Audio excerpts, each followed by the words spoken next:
Welcome back to the show, everyone. As you can see, I'm joined by Scott Ritter to break down the latest news. We begin in Jordan, where 5 ballistic missiles ended up hitting their target.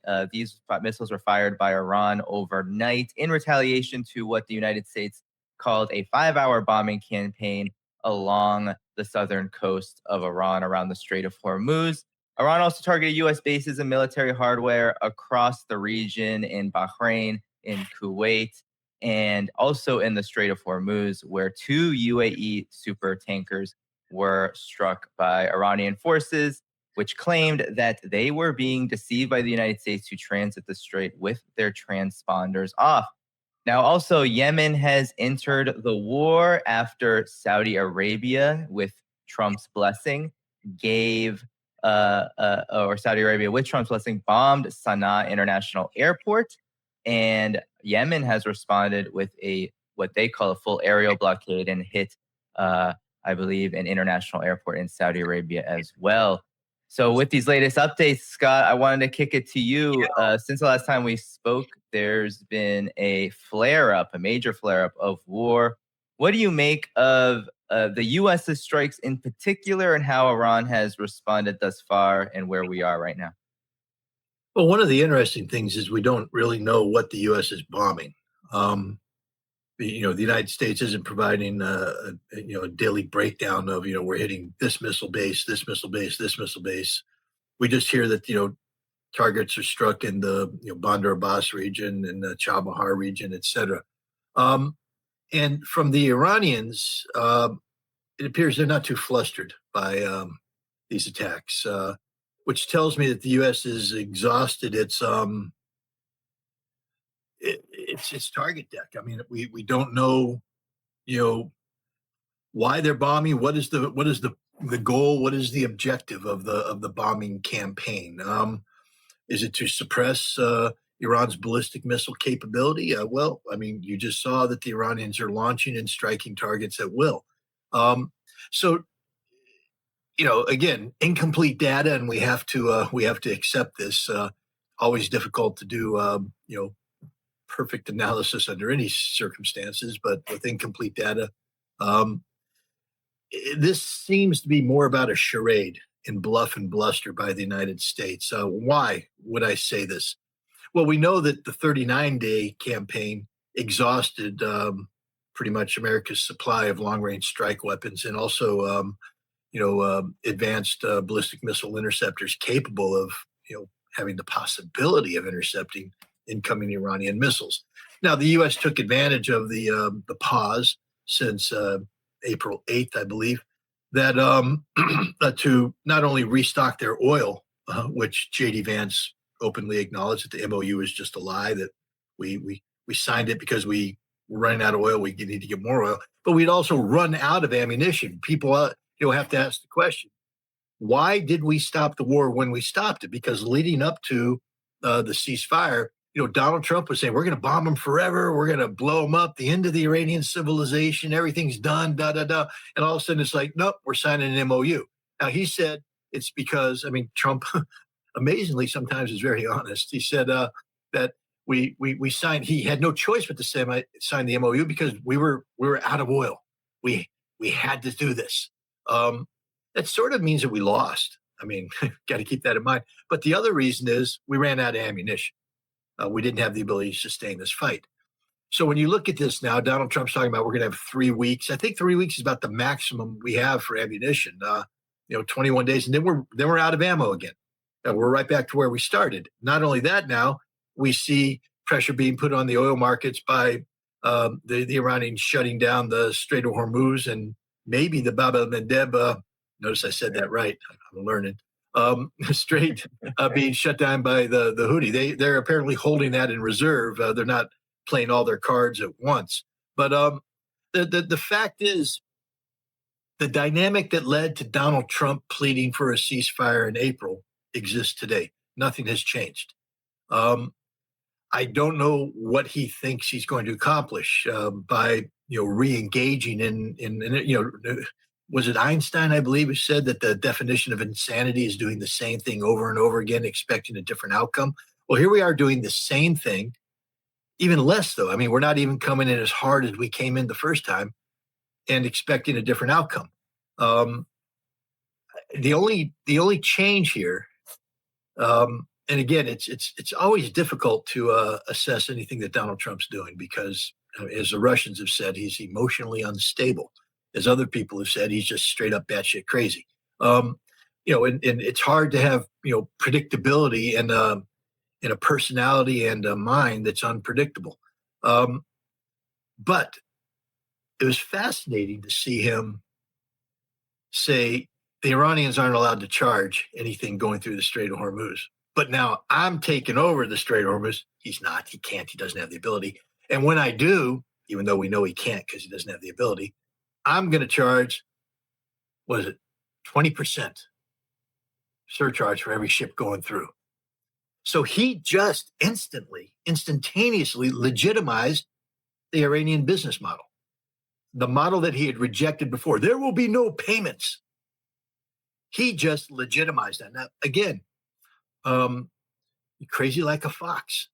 I think that he did that on purpose because now what I think he's looking for, this is his political out, is an eventual resolution that gives America a buy-in.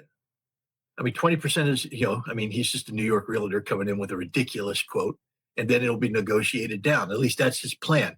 But I think what he's looking for is to get Oman back in with Iran to, I'll use a big word that I'm probably using around, bifurcate the control of the strait. Even though Iran will impose the totality of its will, there will be two paths like there were. Remember, Oman had the southern passage, and Iran had the other one, and that there will be a joint toll collection, and Trump will take a percentage of the Omani cut and then declare victory. Because that's the only thing that makes sense here. Because there's no other out. There literally is no other out. He can drop bombs, and he will drop bombs on Iranian, nuclear sites just to put that marker down. But there's no other out for him. He needs a political out.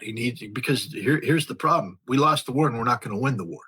But war is an extension of politics by other means. So if you get to spin things in a way that creates perception, because perception creates its own reality.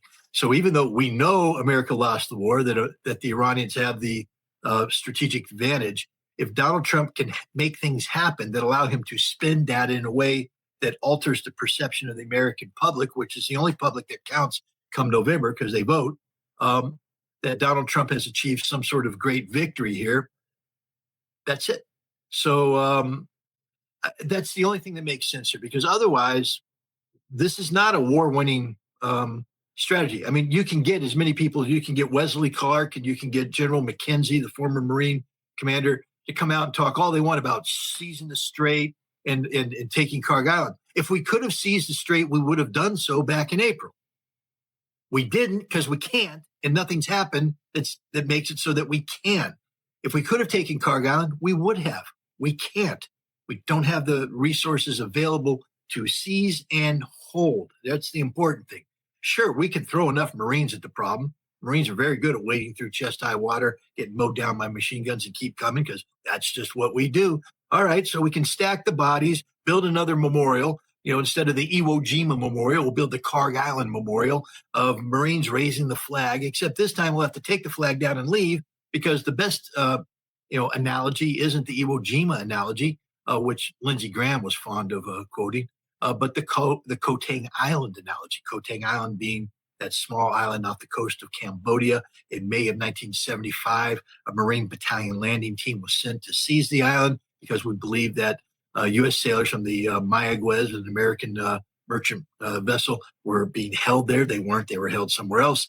But the Marines got on there. 8 out of the 11 helicopters in the first wave were either shot down straight up or suffered so much damage they had to flee back and could be flown again.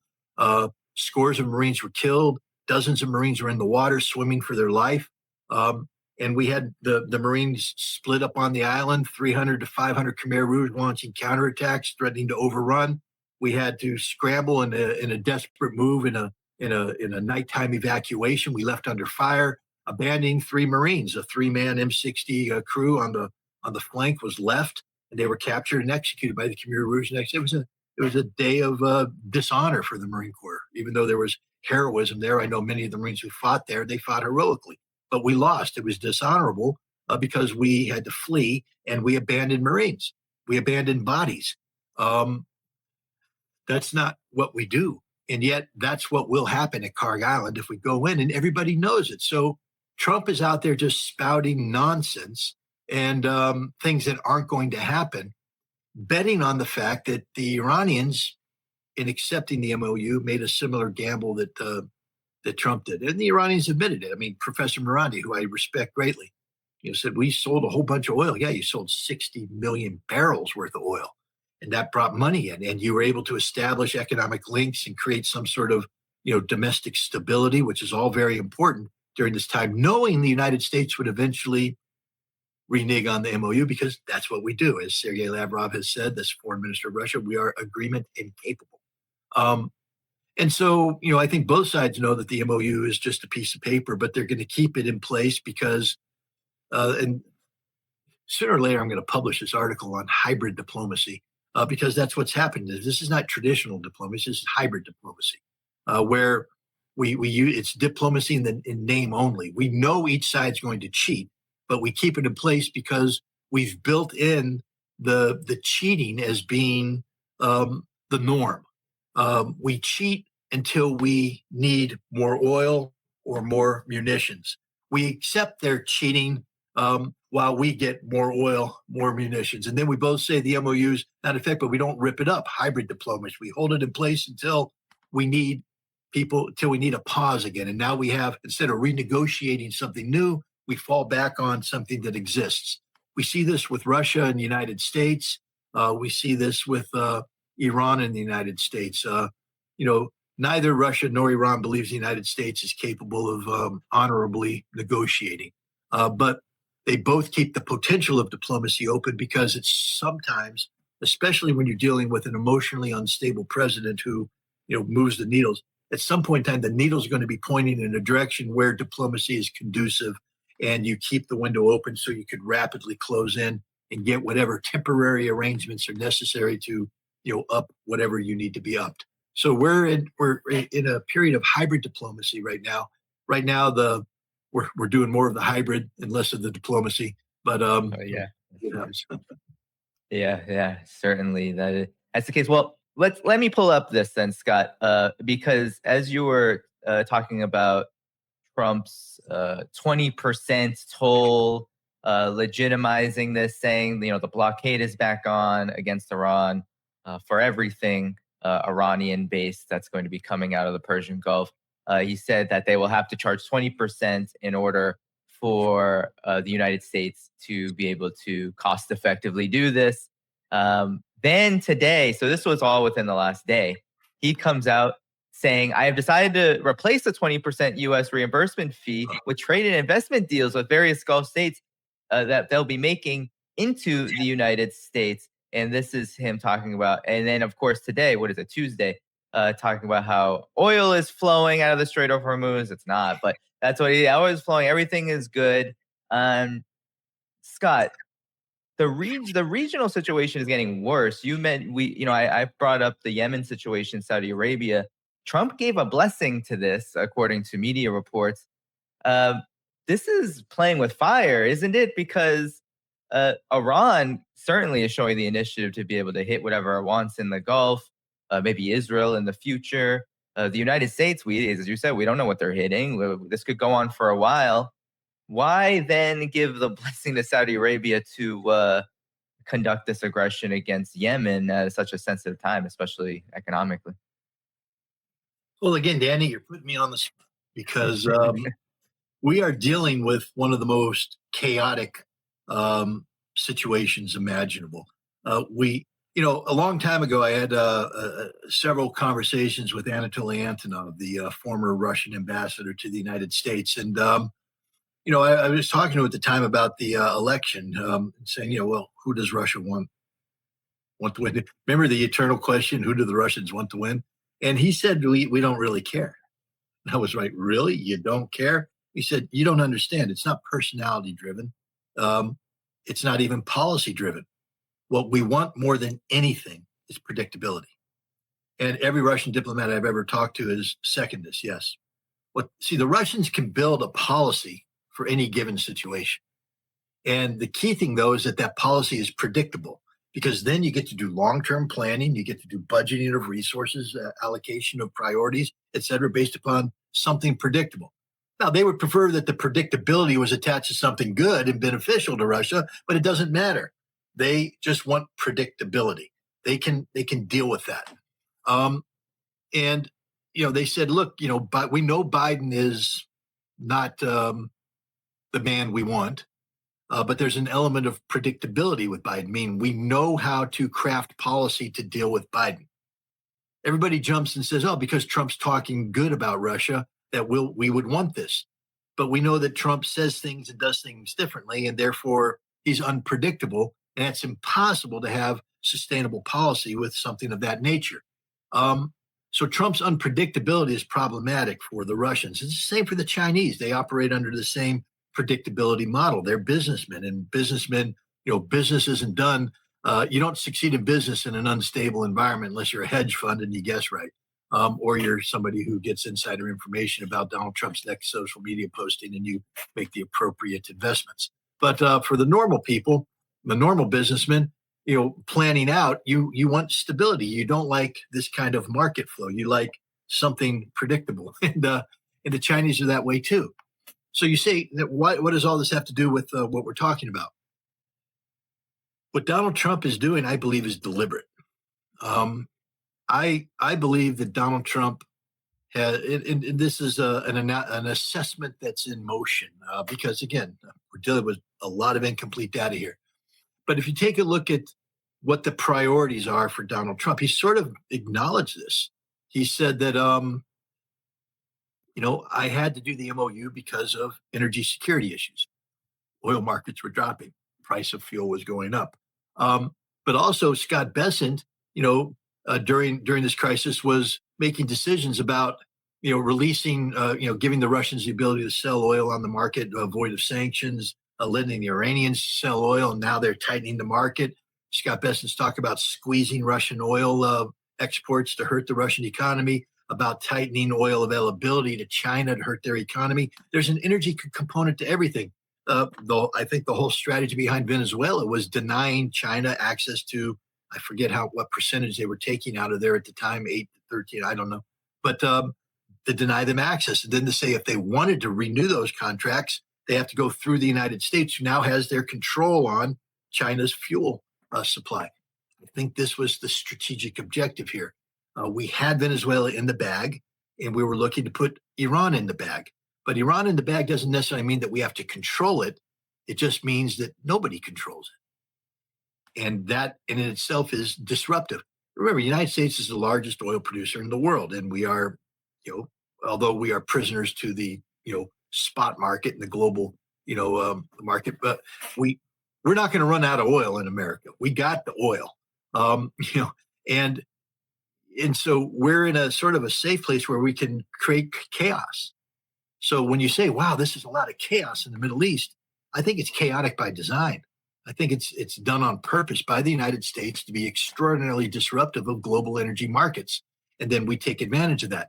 And when we're dealing with Iran, it's not just about denying Iran, the ability to generate income on a sustainable, predictable basis. Of course it is. But we also know that Iran has workarounds. This naval blockade does nothing for the proven overland routes that Iran has established with Pakistan, Turkmenistan, Iraq, and elsewhere. Iran will get oil to the market in sufficient quantities. But the problem is those sufficient quantities, while they may prop up the Iranian economy or at least prevent it from collapsing, are not sufficient to sustain China's energy needs. China needs the fire hose to be fully charged. They don't need, the hydrant just to be cracked and a little bit of water dripping out. They need everything. And without that, China's economy, will have a hiccup. And I think that's what Trump is betting on. He's betting on the pressure that China and Russia will put on Iran to resolve the Strait of Hormuz issue. That's what he's betting on. Whether it's a successful bet, I don't know. Um, but let's take a look at Russia, because a lot of people attack me immediately when I say that. I haven't looked at your comments. I'm trying to avoid looking at comments. I'm in a good mood today, so I won't let the comments spoil my mood. But yeah, the Vladimir Putin gave away something very important. Is actually one of the more important speeches he's ever made at the St. Petersburg International Economic Forum, because in that speech, even though there were a lot of reasons for him to talk about the Ukrainian conflict, and indeed many people, including myself, were expecting him to talk about, the necessity of striking Europe. He didn't. He didn't mention it at all. Why? Because his speech basically put the marker down that his number one priority isn't the war in Ukraine. His number one priority is the economic growth of Russia as a nation into the future. He talked about stability and the need to create a safe investment environment. And he exuded enough confidence that the Russians got $84 billion worth of investments, direct investments made at St. Petersburg International Economic Forum. But the lesson that came from that is to attract investors, you need a stable economic environment. Again, I got schooled on this because I went into St. Petersburg International Economic Forum, blowing smoke. I was fire coming out of my ears and nose. And I gave a little presentation where I said, shoot the dog. I mean, the dog was Europe out of control, has to be shot. And everybody loved it, except the people who think for a living. Sometimes I have to learn to think. I think one of the big lessons out of St. Petersburg is when I want to speak, it might be best to take a deep breath, sit back and listen, because you learn so much more by listening. When you're speaking, you're not hearing what the other people are saying. And what the people around me were saying, especially at the St. Petersburg International Economic Forum, is stability is the key. Stability is the most important thing, which is something everybody needs to factor in when they talk about what Russia's going to do next in Ukraine. The question you have to ask first is, does this increase the stability for Russia or destabilize Russia? And if it's destabilizing, maybe Russia's not going to do it, because that's not the trajectory that they're on. Energy, people are going, well, Scott, Russia's making more money right now than they've ever made. Yes, high oil prices are great for Russian oil companies. But how many people have done the actual research to find out what percentage of Russia's GDP is energy derived? 20%.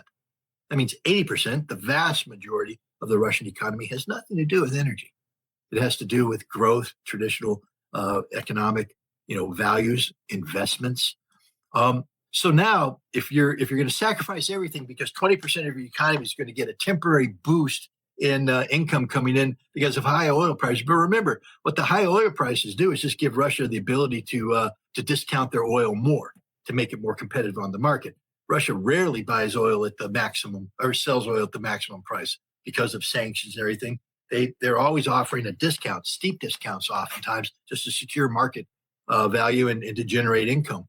But so it's a false argument that Russia's making money and therefore Russia wants high energy prices. High energy prices are a brake on investments. When there are high energy prices, people aren't investing because their cost of doing business is out of control. So for Russia, the most important thing is stable energy prices, because stable energy prices allow economies to develop in a normative fashion, which means that people who are in a position to invest in Russia can invest in Russia. And this is Vladimir Putin's long-term goal. So the chaos that Trump is doing in the Middle East right now is extraordinarily disruptive for Russia's long-term planning, because it injects unpredictability. And for China, who needs predictable, sustainable energy supplies, it's also problematic. And so I believe that, again, this is a belief, faith-based analysis, because I don't know. Because who the hell knows? This is all guesswork. When you have a country like the United States prosecuting foreign policy through social media posts, just think about, how do we find out about the 20%? Was there a statement from Scott Bessent? Did Marco Rubio come out? Was there a meeting of the national security? No, Donald Trump put out a social media post, and we all went, that's how we learn things. And then how do we learn? How did I learn from you? There wasn't a press conference where the White House spokesperson or the State Department spokesperson articulated policy that's been built through the interagency process. No, the President of the United States just makes stuff up and puts it out on the post. That's how America's run. Unpredictable, crazy, chaotic. And I think it drives the Russians and the Chinese crazy. And I think the Iranians, look, the Iranians, we know where they are. You want a war, you got a war. You want to go max, we can go max. But the Iranians are also, they're in the middle of making one of the biggest strategic pivots in their history because they are pivoting decisively away from the West. Everybody says, "Oh, Scott, they've been pivoting away from." No, read. Even this president, Peshkeshkian. I'm sure I butchered that name, but I'm not the greatest speaker of foreign languages the world has ever seen. But the current Iranian president told me in person when I met with him in September of last year that they would like to do business with the West. That's before all of this nonsense began. He's part of a moderate wing of Iranian society, political society, economic society that continues to believe that the West is the direction for Iran to go because they have a long history with the West. They trust the West, but they don't trust the West anymore. And so they are making a decisive pivot to the East, which means they have to solidify relationships with Russia, China, India, elsewhere. Solidify relationships and also get embedded in forums such as the Shanghai Cooperation Organization, BRICS, the Eurasian Economic Union. In order to do that, they need to be stable. Remember that whole concept of how do you invest, how do you get involved? Stability. And so I think the belief is that Iran, I think bluffing is the wrong word, but Iran might be open to the right set of circumstances that allows it to get something less than maximal, outcomes, as long as they don't impact sovereignty and national security. But Iran might be able to play some political games that allow Donald Trump to have a face-saving mechanism out of this. Right now, I know Dr. Morandi says that's the last thing Iran cares about. Yeah, but when the phone starts ringing and it's Pakistan calling saying the Chinese are pissed off, maybe Iran's going to listen. And remember, Iran can't afford to lose China and Russia right now. They need that support. And China and Russia are sovereign states unwilling to commit suicide on behalf of any other state. So this is my thinking about where Donald Trump is going on this. Am I right? Don't know. There's only one way to find out, and that's the passage of time. Yeah. Well, the passage of time is working against the Trump administration in many ways because the longer this goes on, the more the oil markets are heating up, as you said, Scott, and this is correct, 100%. When oil markets heat up, it does lead to the possibility of a worldwide economic crash, which indeed neither Russia, especially China, which wants China has been called recession-proof domestically because it can maintain economic growth during even the '08 crisis. But as you said, investment to be able to expand growth, to be able to move growth even outside of China when the entire world is in a major slowdown or a crash. I mean, that's been kind of the story since COVID is China's growth is fine. I mean, 5% is considered fine. But it's lower because the world is so slow and China has to conform to world conditions. It can't out-invest the world. It can only do as much as other countries are willing and able to cooperate and do as well. So indeed, a globally stable economic environment is certainly within the interests of China, Russia, and really everybody. The United States, though, is in a very tough position, Scott, because it has made the Strait of Hormuz the battle. And Iran is only going to keep on doubling and tripling down on this as part of, as you said, a matter of sovereignty. It seems like eventually the U.S. is going to have to be the one to back down like it did with the MOU, but this seems like it's going to be a very long process. Your thoughts on this? It doesn't seem like we're anywhere close to a solution, especially on the side of the U.S. essentially needing to do what reality is telling it to do. I don't think there's going to be a solution at all as long as Donald Trump's president, which means that we're talking about 2 years of managed chaos. That's the direction I think this is going. This is going to be managed chaos. Um, because politically, there can't be a solution, because if there's a solution, Donald Trump has to acknowledge he got beat. And he's not going to acknowledge he got beat. He may have some political latitude following the midterm elections if he can pull a rabbit out of the hat. And he may be extremely constrained if he can't pull a rabbit out of the hat. I mean, the midterm elections are going to dictate, the pace and priorities of the next 2 years from a foreign policy standpoint. If the House falls to the Democrats, we know that Donald Trump is going to be impeached consistently, nonstop. That's a guarantee. He knows it. And if enough Democrats win in the Senate, and they lose control of the Senate, and there's enough dissatisfaction in the Republican Party, depending on how successful the articles of impeachment are pursued at trial, he could be convicted by the Senate. That would be the end of the Trump presidency. So, this is a very serious game being played here. I think Donald Trump is. I think there is a method to his madness. I don't say I agree with it. I just I don't believe that everything he done is just knee jerk, totally irrational.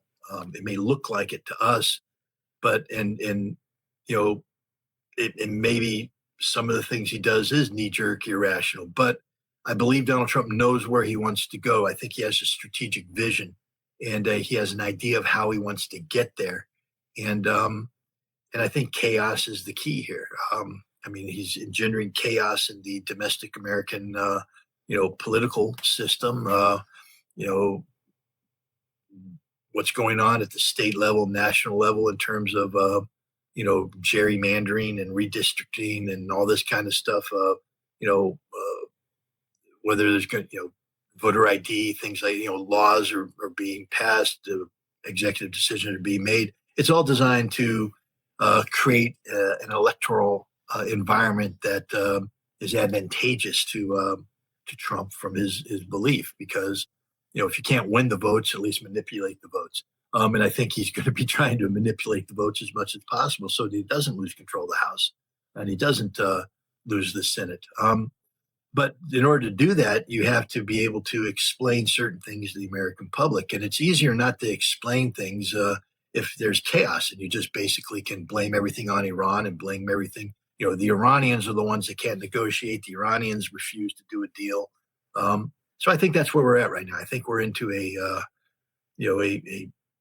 it's permanent state of fluctuating chaos over the course of the next 2 years. I don't think there's any intent on the part of the Trump administration to actually bring an end to this, because they can't. They can't admit that they lost.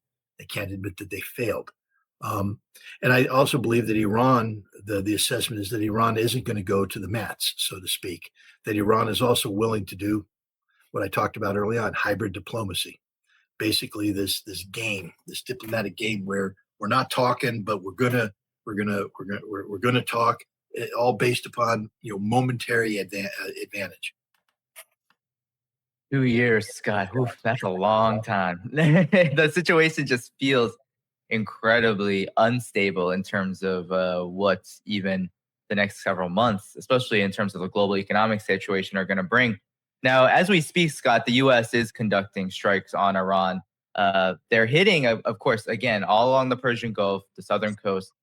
Kish Island has actually been reported to have infrastructure damage to its water and electrical infrastructure, causing power outages. And right now, there is 30 plus missiles going off over Bahrain.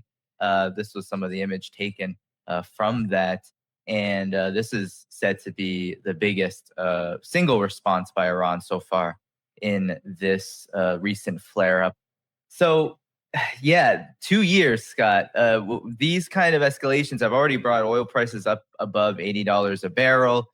The Bab el Mandeb Strait, this is what Yemen, the Yemenis, the Ansar Allah, are saying, that Bab el Mandeb closes, it could go up back to that harrowing $200 a barrel mark. What what do you think the likelihood of that is? Because it seems like the chaos has, as you said, there's a lot of unpredictability to it. Part of that unpredictability is things getting out of hand. What are your thoughts on this? Yeah, my thoughts. Um, my thoughts are don't answer this question and get off your podcast because it's too unstable of an environment to make any rational prediction. But um, I'm not going to do that because half the fun is just sitting here, brainstorming, and that's what we're doing. We're publicly brainstorming. Um, Donald Trump has made a lot of money off of this crisis. I mean, I think their estimates that he's made over $2 billion. Um, he does this by manipulating the market. And he openly admits this is what he's doing, and he's making money for his friends. So anybody out there that think Donald Trump cares about you and cares about your income and cares about your well-being, he doesn't at all. He only cares about himself and his close circle. And this chaos we're speaking of has been extraordinarily profitable for him. Now, he also understands that this profitability comes to an end if he loses control of the political dynamic. Um, and so, I think Donald Trump's going to continue to manipulate the market. He has to, you can ride a cycle out. The cycle they had going of a crisis on Friday, solution by Monday, crisis by Friday. But you saw that the margins were shrinking, so he has to reset. And by resetting, you have to have a major crisis, and that's where we're at right now. He's got the curve here. The potential for oil to go up is here, and where you want it is down here, and you can bounce that for as long as you are able to sustain it. And I think that's what's going to happen. I think you're going to see at some point in time, because he can't allow this to go on, because that's economically devastating. He's going to have to play the bounce game, make money for him and make money for his allies. Donald Trump is driven by greed and greed alone. He's not driven by legitimate national security interests. There's a whole different dynamic at play here when we evaluate Donald Trump. Personal greed factors into this. The need for his loyalists to make money is manifest. If he was out for success, he wouldn't appoint, Jared Kushner and who's that other Witkoff as his personal envoys. They're as incompetent as day is long and capable of solving any problem, but their job isn't to solve problems. Their job is to engage in hybrid diplomacy, going through the motions of diplomacy until decisions need to be made.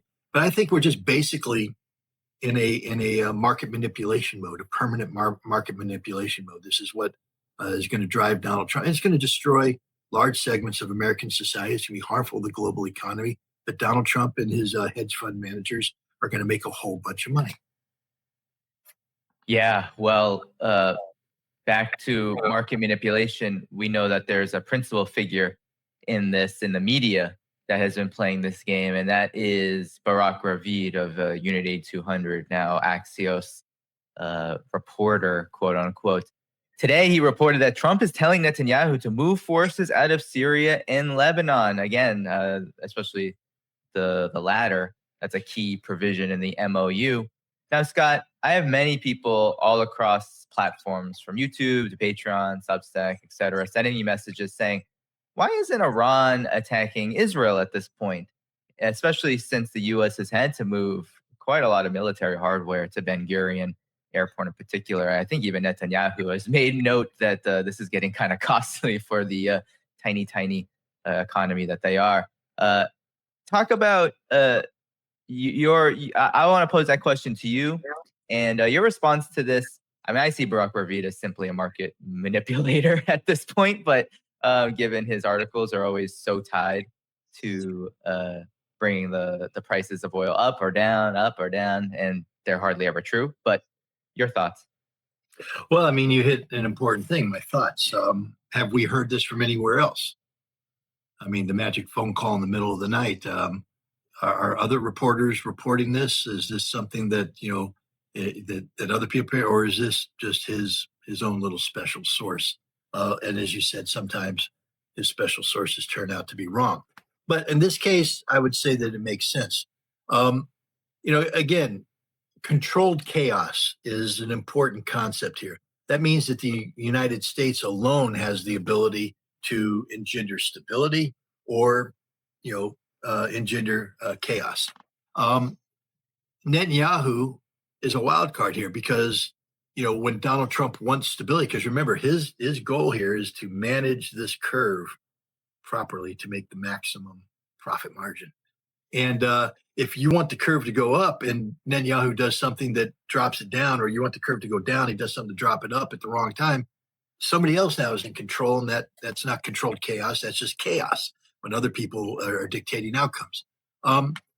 I believe that Donald Trump wants to take the Israeli factor out of this controlled chaos. In order to do that, he has to be responsive to the Iranian demands that the Israeli forces leave Lebanon and leave Syria. Why doesn't Iran strike Israel? Well, I mean, Iran did strike Israel, and I think they struck them just recently because of what was going on in Lebanon. But I think also the Iranians understand that Donald Trump is serious about that. This isn't just a game. That Donald Trump is serious about getting Netanyahu removed from the chaos generation machine. And so hybrid diplomacy, guys, I'm telling you, it makes no sense except when you realize that it's just fake diplomacy. The Iranians are standing by and letting things happen, seeing if the United States can put pressure. Look, Israel's not winning. It's not like Iran's losing anything here. I mean, again, I'm sure we'll talk about Russia later on. Putin needs to bomb Germany. Why? Because they're providing drones. Okay. And those drones are hitting oil refineries. Yeah. And they're doing damage. Mm-hmm.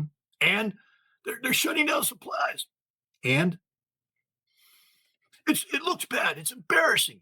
And because nothing you just said changes the trajectory that Russia's on.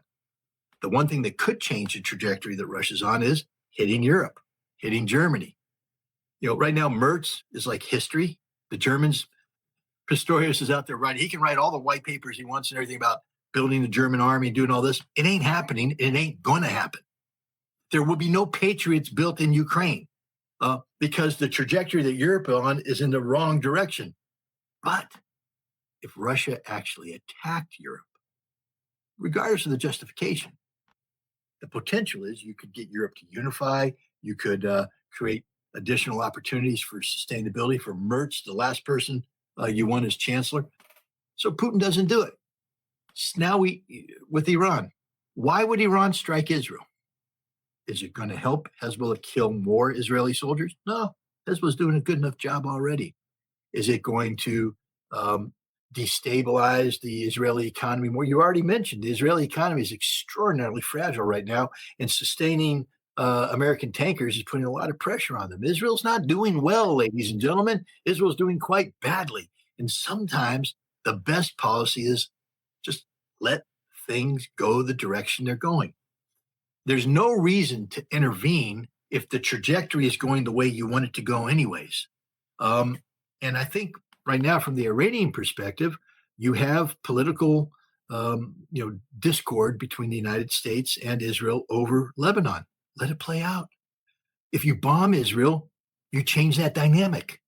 Suddenly, Donald Trump, instead of being, irritated with Netanyahu, is going to be sympathetic to Netanyahu. So sometimes the best policy is actually to do nothing. And I think right now this is what Iran is doing with Israel, because strategically, people have to think outside of the box here. As much as pleasing as it would be, and believe me, I would join those people who would be happy to see Iranian missiles raining down on Israel. But as visually pleasing as it is it changing strategically the trajectory that is happening right now? And the answer is no. And could it reverse the trajectory? The answer is yes. So I think the Iranians are doing the right thing. Look, they've proven they can strike. And if the time comes where they make the calculation that it's necessary to strike, they will strike. But I think at this point in time, just let it play out. Don't complicate things.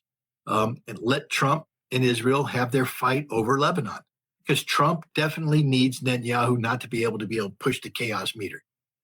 Trump wants to be in control of that because, again, we come back to managing that fluctuation curve because Trump is a greedy son of a bitch and all he wants is to make money out of this. This is nothing he's doing is for the benefit of Israel, the United States, the American people, or regional security. It all is about the benefit of the Trump empire. That's all he cares about. And how much do you find that Iran's calculations here are in coordination with the larger resistance? Because one thing that is, I think, argued often is that, okay, if Iran intervenes against Israel, starts striking it, then that will be to the benefit of Lebanese resistance, Hezbollah. Um, so I'm curious on your thoughts about this because it seems like there is actually quite a lot of coordination. There aren't usually a lot of direct requests made. This isn't really how these things tend to work.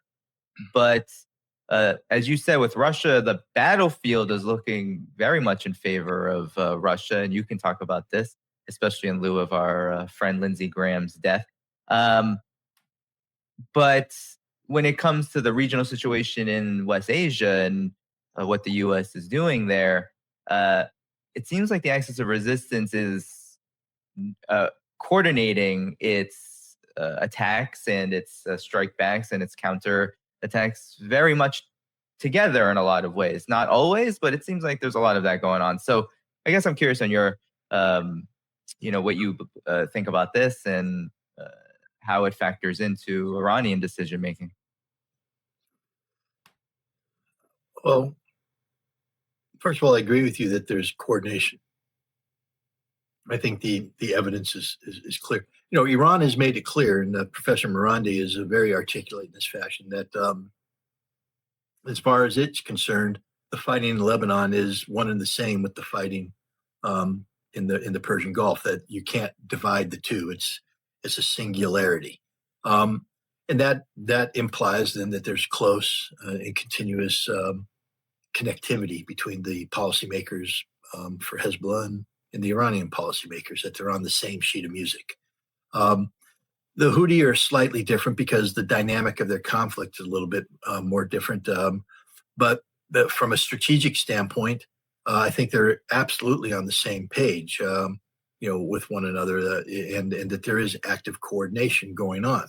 So this isn't something that can be, the important thing here for Iran is to understand that the United States specializes in divide and conquer, tactics and strategies. And so, if there is any disconnect between Yemen, the Houthi, and the Iranians, the United States will find that and seek to exploit it. The same thing with Hezbollah. The other thing is that there are critical regional specific dynamics at play that go beyond the analysis that goes into U.S.-Iranian relations. Look at Lebanon. Do people understand what's going on right now, the internal discussion that's taking place in Lebanon, how the Christian president Aoun has disgraced himself and embarrassed Lebanon by, creating a circumstance that legitimizes the continuing Israeli occupation of southern Lebanon? I mean, it was a gambit imposed on him by the United States and Israel, but he went along with it, and he has totally weakened himself. So from the Hezbollah perspective, let this dynamic play out. Let it play out. It weakens Aoun. It weakens those people who have been lining up against Hezbollah. It makes Hezbollah more viable. And so, let it play out. And what is the best way to let it play out? Don't change the trajectory. I saw a comment. I'm not supposed to read the comment. Ritter is saying that it's okay to bomb buildings, and that's a good trajectory. Hey, fuck off, pal. Because guess what? There'd be more buildings bombed if Iran bombs Lebanon. That's just the way it goes. Be real here. People need to put on their realistic hats. And the fact is, there's less violence going on right now in Lebanon today. Yes, Israel is bombing, but they're not leveling Beirut right now because there's a dynamic at play that can only be sustained if Israel isn't being bombarded by Iranian missiles. So, and it's a complicated dynamic. you have to get into the internal politics of Lebanon, and that's something that Iran sometimes will just take a back burner on. That doesn't mean that Iran is not showing interest, but let Lebanon be Lebanon, and let Hezbollah manage this thing, because Hezbollah, there's a lot of sympathy in Lebanon for Hezbollah, because Hezbollah has been the one party that basically has fought for the territorial integrity of Lebanon. I mean, think about it. The president just gave up southern Lebanon. He said, yeah, it's yours. You can occupy it for how long you want. We don't consider it to be an occupation. That's because that allows the United States and Israel to play word games and tell the Lebanese, well, Hezbollah says they're a legitimate resistance movement as long as Lebanese territory is illegally occupied by Israel. But the Lebanese government just legitimized the occupation, so it's not illegally occupied anymore. Therefore, Hezbollah has no right to exist. Nobody in Hezbollah buys this argument. Even the Christians don't buy this argument. So let Lebanon be Lebanon. There is ancient history between the Houthi and Saudi Arabia. How many people understand that much of southern Saudi Arabia is actually Yemen, stolen land from Saudi Arabia? And that the one of the biggest fears, I remember back in 1991, during the Gulf War, we were trying to get, or actually in 1990 even, before, as we were building up our forces, we were telling the Saudis, you need to divert your resources from the Lebanese border regions up to take on the Iraqis. And they're like, we're not leaving the Lebanese border unguarded, because those are bad mofos and come across and reclaim the land we stole from. The Saudis have always been paranoid about Yemen, about the Houthi. So there's a dynamic there at play, and sometimes Iran needs to let that dynamic play out, and not interfere. And I think that's what we're seeing right now. The Saudi Arabian decision to bomb Sana'a airfield isn't just about an air blockade, but it's also an extension of decades-long animosities between the Houthi and Saudi Arabia. And let Yemen develop the way it needs to develop. Iran may believe that it's better to block Bab el-Mandeb, but from the Houthi perspective, who understand this dynamic more, it might be better to actually threaten the territorial integrity of southern Saudi Arabia, to threaten to take over cities, to take over territory, because the Saudis will respond to that drastically. And so there's a local dynamic at play there that has to be allowed to play out too. And so it's not total coordination, like we're saying. I think it's a very mature coordination. We have to respect the fact that the Iranians have a long history with both Hezbollah and the Houthi. They know everything I'm talking about here with you might be new to the people listening. It ain't new to the Iranians. It's not new to Hezbollah. It's not new to the Houthi. And the Iranians are very mature people. These are, people who understand the region. When they select somebody to represent Iran in Yemen, it's not like the United States, where we give away the ambassadorship to the highest donor and we send somebody to a country who doesn't know anything about the country. No, when the Iranians select a Quds Force commander to go into Yemen, it's because that Quds Force commander has been on the ground in Yemen for years, and he understands all the players. He knows them intimately. When they send somebody to Lebanon, it's because they've been to Lebanon. They've fought but they have experience. And I think the Iranians are doing close coordination, but a lot of it is influenced by the domestic political realities and regional realities that are unique to Hezbollah and unique to the Houthi.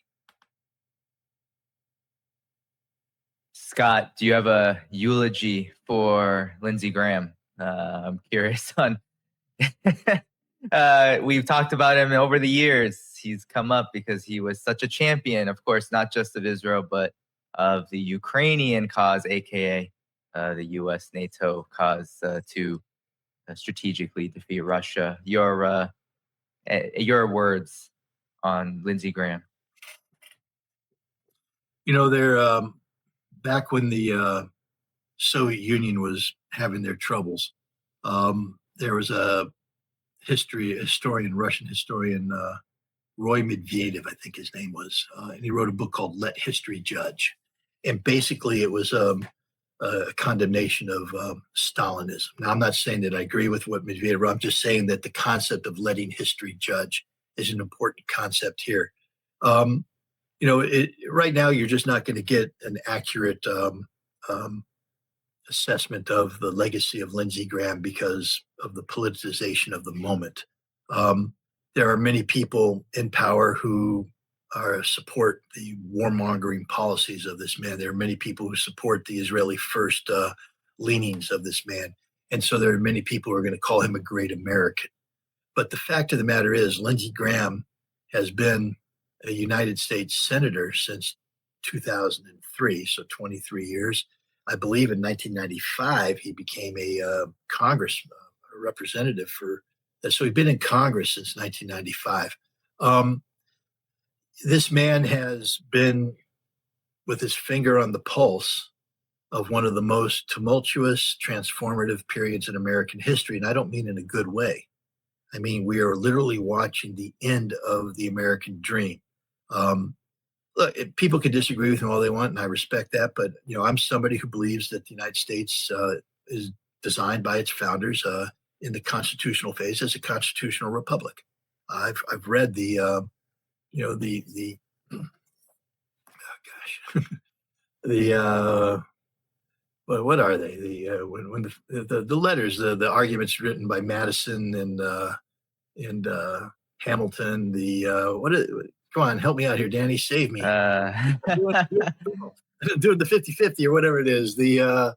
Oh my God. Wow, this is like a civics course gone wrong. The Articles of Federalist Papers, yes. Federalist Papers. There we go. So the Federalist Papers. I've read them, and sometimes I even remember them. And sometimes I even apply them. But the point is, I take the Constitution serious, and I take what it stands for seriously. And I'm also somebody who is a student of history, and so I know. When the Constitution, the Federalist Papers, I was desperately looking at the comments for some help here, but the Constitution, we the people of the United States of America, that's important because it means that the responsibility for this country resides with the people, not with the government, because the Constitution is forming a government. We the people of the United States of America, in order to form a more perfect union. That means that we understand that we're not perfect, that we are a work in progress. And America's always been that. America is a nation of ideas. We're not Russia with history and tied to the soil. We're not China with history tied to the land. We're not any of the European nations that have fought forever wars over their different national visions. We are a nation of an idea of liberty, imperfectly implemented. I'm not sitting here telling anybody that we're perfect. I'm not reading the comments, but I'm sure people are going, screw you, Ritter. Okay. But the point is, I know we had slavery when the Constitution was written. How can we be perfect when we, enshrine slavery? There are a lot of problems with America, but the idea of America is that we will work together, we the people, to form a more perfect union, to fix these problems. So we have a Constitution that can be amended, and it has been amended over the years. We are supposed to be a nation seeking self-improvement. And while we have committed many sins, we have been on a trajectory of improving many of the faults that existed when we were created. I've always said that what makes America, in my mind, the greatest country in the world isn't what it is, but what it has the potential to be. And Lindsey Graham presided over a period in time when we lost that potential. We surrendered that potential. You see, I always believed that we could do better. I always knew we had a lot wrong. Just look at our history. But I always believed that we could do better. That's what gave me the optimism, is to sit there and say, okay, we're knocked down. We can pick ourselves up, dust ourselves off, refocus on our priorities as set forth in the Constitution, and move forward in a positive light to be better, to do better. Promise of the potential to be better. Lindsey Graham and his ilk destroyed that promise by embracing warmongering, by surrendering the American dream to an Israeli dream, by surrendering the imperative of improving our country by attaching it to another country. And when history is written, and you can't really write history in the immediacy of the moment. You can capture it. There should be documented, but the history has to be written by, detached people who are not emotionally attached to the events. They can sit back and rationally assess what's going on. And when the history of this era is written from 2001, actually, because I think 9/11 is one of the defining moments where we totally screwed it up. We went in the wrong direction. We went in the emotional direction instead of the right direction. And here we are today, looking at the collapse of everything we stand for. Because it's hard to say America stands for anything today, and it's hard to articulate in a rational manner that America has the potential to go forward in a better way. Because in order to do that, you have to believe in the Constitution. And the challenge I put out to everybody in your chat and everybody is, do you even know what the Constitution is? Because you can't sit here and say that you're willing to defend the Constitution with your life, as I am, if you don't know what the Constitution is. You can't defend that which you don't know. And the vast majority of the American people are ignorant as the day is long about the Constitution. Therefore, we no longer function as a constitutional republic. We function as something totally different. In this day and age, what I say is we function as a cult of personality, because we've allowed the Constitution to be replaced with, the ideas of a madman, who says he doesn't believe in the Constitution. He doesn't even know the Constitution. Somebody you and I know very closely was interviewed by this man to be a Supreme Court justice. And at the end, this man turned to him and said, you don't know anything about the Constitution. And Trump said, I don't need to. That's why I'm hiring you. That's his whole approach. This Trump is so removed from what the reality of America should be. And unfortunately, he's taking Congress with them. Congress doesn't function in their normal fashion. And he's perverted the third, allegedly independent arm of government, the Justice Department. So the judiciary. So Lindsey Graham will go down in history as one of the key players in the transformation of America away from a land where we had the potential to do good, the potential to be better, and took us firmly on the path of collapse. Is this irreversible? History will judge. I am going to go down fighting in whatever time I have left on this earth to get us back to where we have potential to do good. I'm going to continue to struggle for the Constitution. But I'm also a realist, and I understand I'm in a distinct minority, and I can't improve the position of I can't improve my position unless people read the Constitution. And I don't think people are in the mood to read the Constitution anymore. I think people have lost faith in the Constitution because our government no longer functions constitutionally. So this is how I think, this is the eulogy of Lindsey Graham, the most un-American American that existed, a man who put Israel before America, a man who put war before peace, and a man who put corruption before the rule of law. Yeah, well said, Scott. For things to get better, I think history shows that it's, as you said, go down fighting. That's what people are going to have to do to make things better and to make sure, Lindsey Graham is certainly his own kind of horror and left a horrible trail of blood and destruction and chaos and, misery for so many at home and abroad. But unfortunately, the political class is full of Lindsey Grahams, whether they're loud or quiet or somewhere in between. He was, of course, one of the loudest there was. But Scott, I have your website, scottritter.com, in the video description below so people can support you after the show. I want to make sure everyone hits the like button. I want to make sure that the super chatter here, Red Sparrow, Free Palestine supporter Ron, gets love for sending the super chat. All the moderators, of course, thank you so much for moderating. Hit the like button before you go. Scott, I'll leave it to you if you have any final words for the audience. Look, everything is a work in progress. The idea that we can rest on our laurels is an absurdity, especially in this day and age. Our colleague Max Blumenthal just was in Iran, came back and had his electronics seized at the border. That's the price you pay for independent journalism.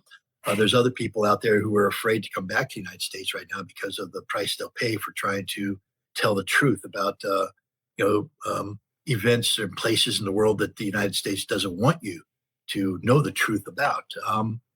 I have spent the better part of the summer in Russia, learning the truth about the war, learning the truth about what's going on in Donbass, Zaporozhye, learning the truth about drone warfare. And now my job is to report back. but I'm also preparing actively for the next phase of this, independent journalist territory. I'm going back to Russia in September to engage in some very important work.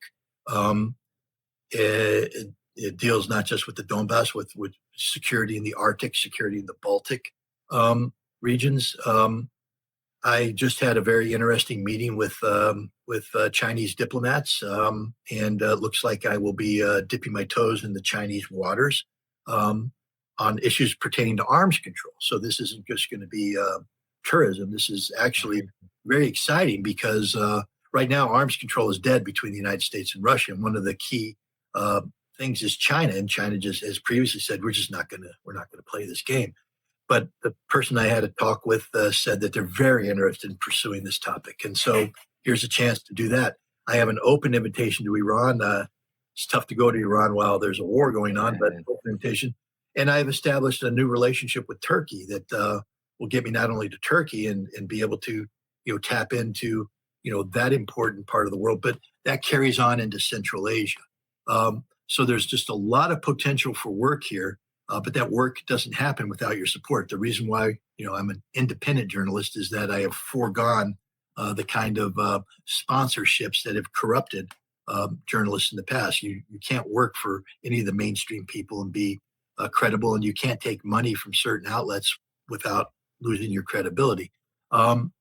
And this work only happens through donations. And I, there's a couple of reasons why I like coming on your show, Danny. One, I like you. You know that over the years we just developed a very good relationship.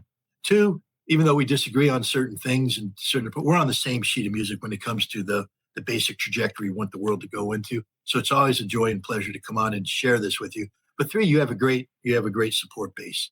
And every time I've put out an appeal for help, your support base has responded. I know this because the cause and effect relationship between my donation page and showing up on your show, it's there. And I'm making the appeal again. This last summer has been a very expensive summer. To spend 22 days in Russia in a war zone and all that entails, security, et cetera, depletes the funds. I hope people are going to my Substack page and seeing that I'm not just sitting on my laurels. I'm actually publishing articles that deal with this, and I'll be publishing more. I have 2 documentary films that are in the works, short films that are in the works, and more articles. But this happened because of you, because of you, Danny, and because of your supporters, and because of all the supporters out there. And so I would just make the appeal again that if you think this kind of work is good, I'm going to come on your show no matter what. If the show's free. It doesn't cost me. I know you have to pay your overhead and all that kind of stuff, which also brings me back to my point. If you guys like this, support Danny Heifel. Keep him in business. Keep him doing what he's doing. And Danny travels. Danny goes to China. Danny goes to other places. I'm going to try and get Danny to Russia. Danny, I really want to go. Yeah, I got to go. We need to talk about that. You got to find a window of opportunity. We got to, and we'll do it. But let's get Danny Heifel to Russia. But this only happens with donations. And so that's my appeal. If you like what I'm doing, if you like what Danny's doing, support Danny in the way that he articulates. The best way to support me is to go on to scottritter.com, take you to my Substack page, and go to that donation page. I just redid the donation page so you can read what I'm doing and see what you'd be donating to. And if it appeals to you, donate. If it doesn't, I respect that. But that's it. Thank you very much for the support that's provided. And I look forward to working with you and working with everybody else and having an exciting year. I mean, there's just, my mind is blown away by the potential that has opened up recently because, again, because of the work that we do together. People are saying, oh, this is credible. Oh, this is important. So doors are opening up in Russia. Doors are opening up in China. Doors are opening up in Iran. Doors are opening up in Turkey. Doors will open up elsewhere. And if these are areas of the world that you're interested in, then help me get there and continue reporting. Yeah, definitely. Well, the pleasure is mine, Scott. And that's the silver lining with the United States under Trump, or, we had the same issues, a different form under Biden. The more aggressive the United States becomes, while horrific and damaging as that can be for humanity, and it is, there's also opportunities for building more connections because there is far more of an impetus to, as you said earlier in the show, stability. People want that stability. They don't just want stability because it's stability. They want it because it's better for people. It's better for development. It's better for peace. It's better for all of these things that people who come and watch this show care about. And so it's really important to, yeah, definitely support those who are trying to do that work, both in, making people to people ties, making connections in this way, as well as, doing what both of us do every single day, which is try to help others understand what's going on without the establishment spin and the constant lies that we are fed by those like the deceased Lindsey Graham and like those who Petey Hegseth and all the other cast of characters who profit so much off of war and destruction. So, Scott, pleasure as always. Everybody, make sure you hit the like button. That's a free way to make sure more people hear Scott, make sure more people see that we have been on today and therefore more likely to support the program. That's a very free way to get more eyes on this show. Of course, in the video description, both Scott's website and his Substack/website and also all the places to support this channel are there too. Tomorrow I'll be back on 4 p.m. Eastern time. Sorry, a little later show tomorrow with our mutual friend Larry Johnson and Colonel Lawrence Wilkerson. Without further ado, everybody, I'll see you then with the latest reports and analysis. Everyone say bye to Scott with a like. Go to the video description. See you tomorrow, 4 p.m. Bye-bye.